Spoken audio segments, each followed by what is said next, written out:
జాగ్రత్తగా ఆడుకోవచ్చు కదా నాన్న. ఎంత దెబ్బ తగిలించుకున్నాడు పిల్లోడు. నువ్వేం చేస్తా అంటివే పిల్లని చూసుకోకుండా? నేను వంట రూమ్ లో ఉన్నాను, మిమ్మల్ని మేపల్లా కదా. మా నువ్వు ఈడే ఉన్నావు కదా, నువ్వు చూసుకోవచ్చు కదా. నాకు చెప్తావు మా నొప్పిస్తాంది మా. లేదు అన్న ఏడ్చొద్దు, కొడదాం దీన్ని. ఇదే కదా నీకు తగిలిండేది. ఓకే ఓకే ఇంకా 2 ఏట్లు కొట్టు నా తరపున.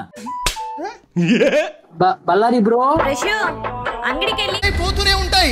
మన ప్రయాణం మొదలు చేయాలి, మధ్యలో ఎక్కడ కూడా ఆగిపోకూడదు. హార్ట్ లేదబ్బా నీకు. ఇదిగో తీసుకో, నువ్వు అడిగిన. మా ఏమైందిరా?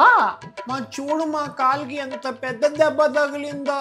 నీ కాలేవా ఫోన్కి?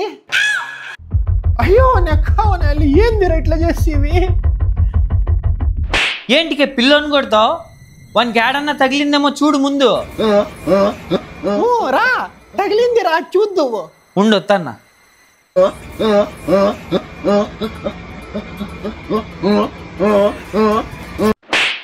మేమంతా ఒక చోట కూర్చొని సెల్ చూస్తా అంటే నీకేం గాడా డాన్సులు చేసుకుంటా చూస్తున్నావు. ఎంత మంచి సెల్ చూడరా ఎట్లా పగిలిపోయిందో. ఫోన్ పోతే ఇంకో ఫోన్ కొనుక్కోవచ్చు కదా డాడీ. చిన్న పిల్లని పట్టుకో కొడతారా మీరు?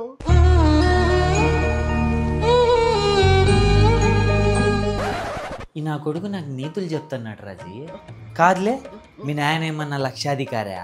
ఒక సెల్ పోతే ఇంకోటి కొని ఇస్తాడులే అనేకి. లోఫర్ నా కొడక. ఇట్లా కాదు, ఉండు వీని సంగతి నేను చెప్తా.